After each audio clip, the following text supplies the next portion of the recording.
Morning class 8। This is your third video of chapter number 3। Last video में हमने पढ़ा था वेजिटेशंस के बारे में, इंडिया की ग्रासलैंड्स और इंडिया की वेजिटेशंस के बारे में हमने पढ़ा था। वेजिटेशंस के बारे में पढ़ा था, डेजर्ट वेजिटेशन और टुंड्रा वेजिटेशन, और वेजिटेशन को हम कैसे बचा सकते हैं उस बारे में पढ़ा था। और हमने डिस्ट्रीब्यूशन ऑफ वाइल्ड लाइफ के बारे में भी पढ़ा था। अब हम आगे अपना चैप्टर कंटिन्यू करते हैं।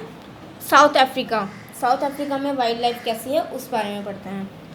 South Africa has thousands of species including scarlets, ibis, Andean, condor, harpy eagle, giant panda, macaw toucan, jaguar, antbird and the llamas. South America में जो है थाउजेंड ऑफ स्पीसीज, बहुत अलग अलग हज़ारों तरह की प्रजातियां पाई जाती हैं, जैसे कि scarlet ibis, Andean, condor, harpy eagle, giant panda, macaw toucan, jaguar, antbird and the llamas. इन सब तरह की जो प्रजातियां साउथ अफ्रीका में पाई जाती हैं। The turtle, marine, iguanas, penguins are other aquatic exotic species found in this continent। और टर्टल, मैराइन, इग्वानास, पेंगुइन्स और ये अदर स्पीसीज हैं जो कि इस कॉन्टिनेंट पे पाई जाती हैं। One of the attraction of the Amazon are the river dolphins known as pink dolphins. और सबसे ज़्यादा अट्रैक्शन की बात ये है कि यहाँ पर जो डॉल्फिन्स पाई जाती हैं वो कौन सी होती हैं? Pink dolphins. Spectacles bears are the only one found in South Africa. Spectacle bears जो होते हैं वो सिर्फ और सिर्फ कहाँ पाए जाते हैं? साउथ अमेरिका में पाए जाते हैं। Anteaters and armadillos are other ancient mammals of South America. और जो एंटीटर्स और अर्मेंडिलोज हैं वो मैमल्स हैं जो कि साउथ अमेरिका में पाए जाते हैं। Australia has many species of wildlife. Australia के पास में बहुत सारी प्रजातियां हैं वाइल्ड लाइफ की। There are 450 species of mammals. वहाँ पर मैमल्स, सिर्फ मैमल्स की ही 450 तरह की प्रजातियां हैं। और इतनी स्पीसीज जो हैं 110,000। इतनी स्पीसीज अलग इंसेक्ट्स की हैं। Marsupials includes kangaroos, wallabies, koalas, Tasmanian wolves, devils and many others. यहाँ पर इन कैंगरू, वेलाज, कोलाज और ये टास्मेनियन, वुल्व्स, डेविल्स, ये सारे एनिमल्स पाए जाते हैं। The platypus and the Echidna are egg-laying mammal. There are different species of bird। और जो प्लेटिपस और जो एलिचिंडा है ये जो egg-laying mammals हैं। और यहाँ पर क्या है, बर्ड्स की भी बहुत सारी प्रजातियाँ पाई जाती हैं। They are the cockatoo, lyrebird, flightless emu, kookaburra and several types of parrots. बहुत सारे टाइप के पैरट्स भी यहाँ पर पाए जाते हैं। Europe has limited wildlife as most of the forest have been cut to provide land for farming. Europe में हमारी जो वाइल्ड लाइफ है वो लिमिटेड है, क्योंकि वहाँ पर जो फॉरेस्ट थे वो एग्रीकल्चर के लिए वहाँ पर फॉरेस्ट को काट दिया गया था, इसलिए वहाँ के जो वाइल्ड लाइफ है वो लिमिटेड है। Wild animals such as musk, ox, bison and chamois can now be seen only in zoos and और protected sanctuaries. Musk, bison, chamois और ये सारे जो एनिमल्स हैं उनको सिर्फ हम जू में देख सकते हैं। इनको प्रोटेक्ट करके रखने के लिए सिर्फ और सिर्फ जू में मिलेंगे, क्योंकि इनको प्रोटेक्ट करके रखा है ताकि कि जो आने वाली सेंचुरी है उनमें ये बच सके, नहीं तो ये भी ख़त्म हो जाएंगे, इसलिए इनको जू के अंदर रखा हुआ है। Polar bears, wolves, wild boars, wild sheep and sagans still live in free in mountain and steps, और ये सारे जो एनिमल्स हैं वो स्टेप्स में और माउंटेन्स में फ्रीली रहते हैं. Rabbit, hares, deer and foxes are still hunted in Europe. और रैबिट, हेयर, डियर, फॉक्सेस इनका अभी भी शिकार किया जाता है यूरोप में. But the fur bearing animals like mink, ermine and sable are now raised on fur farms. But जो जिनके फर होते हैं, जो फर बियरिंग एनिमल्स होते हैं, वो फर फार्म में उन एनिमल्स को पाया जा सकता है. The well known bird include partridges, ducks, larks, cuckoos, skylarks, nightingales et cetera. ये सारे बर्ड्स भी यहाँ पर मिलते हैं. आगे हम पढ़ते हैं डाइवर्सिटी, मतलब कि विविधता. इस बारे में पढ़ते हैं डाइवर्सिटी क्या होता है. There is a wide variation in the flora and fauna in the whole world. आप जानते हो कि फ्लोरा और फना, फ्लोरा मतलब क्या होता है, स्टडी ऑफ प्लांट्स. मतलब कि प्लांट्स के बारे में जब हम पढ़ते हैं, प्लांट किसी भी तरह के प्लांट्स के बारे में जब हम पढ़ते हैं तो वो चीज़ किस में आती है, वो आती है फ्लोरा में. और फना जब हम एनिमल्स के बारे में स्टडी करते हैं उसको हम बोलते हैं फना. तो आप जानते हो कि पूरे वर्ल्ड में फ्लोरा और फना का लार्ज वेरिएशन, जैसे कि हमने अभी ऊपर पढ़ा कौन सी जगह कौन से एनिमल्स ज़्यादा है, कौन से प्लांट्स ज़्यादा हैं, इसी तरह फ्लोरा और फना का जो है वो लार्ज वेरिएशन है बहुत पूरे वर्ल्ड में. India also possesses an applicable share of this. India भी इसमें शामिल है. Wildlife in India is a mix of species of different types of organism. India की जो वाइल्ड लाइफ है वहाँ पर भी बहुत सारी मिक्स प्रजातियाँ हैं जो कि डिफरेंट टाइप्स की हैं. India's north south extent is 3,214 kilometers and east western extent is 2,933 kilometers, thereby possessing a huge number of plants and animal species. अब इंडिया के पास क्या है, इंडिया के नॉर्थ साउथ में इतने kilometre and east west side में इतने kilometre क्षेत्र में जो है वो प्लांट्स और एनिमल स्पीसीज जो है वो ह्यूज नंबर में पाई जाती हैं.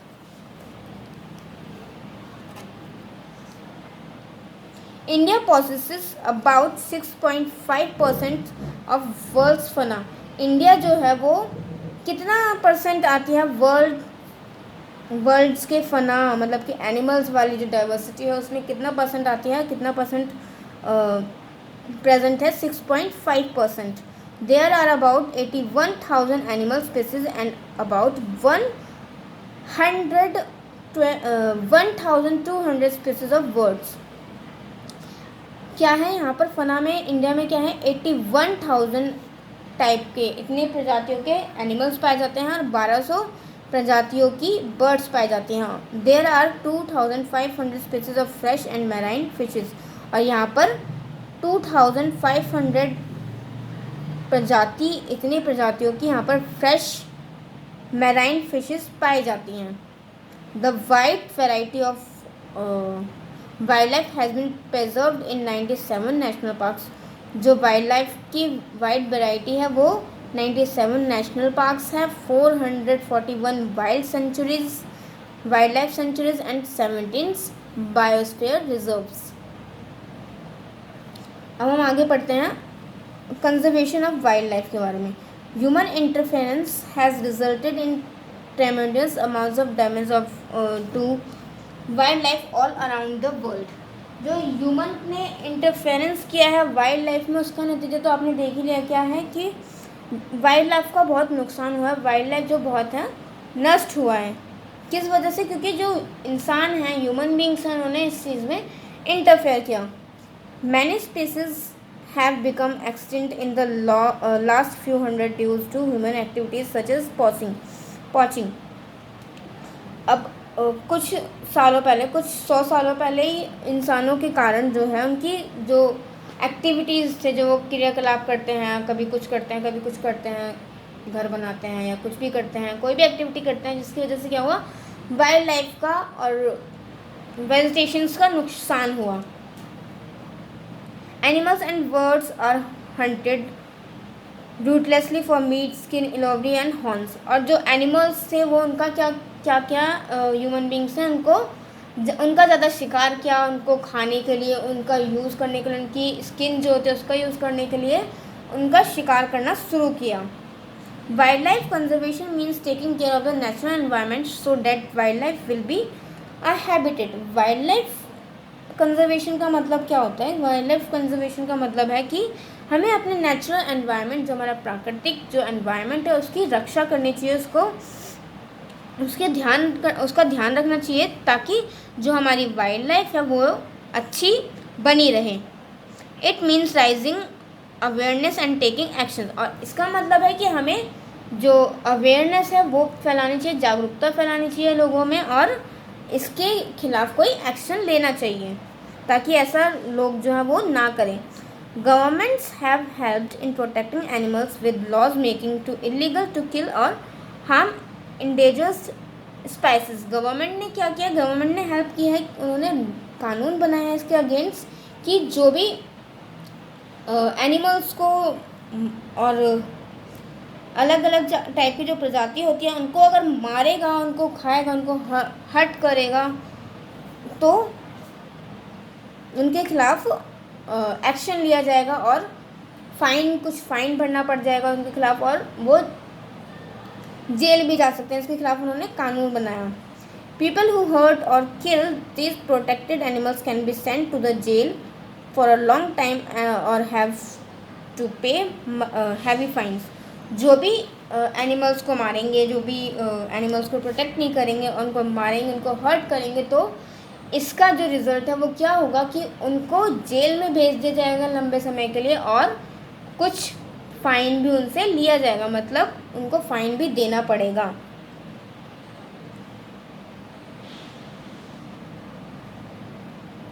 Wildlife can also be conserved by protecting the wildlife habitats.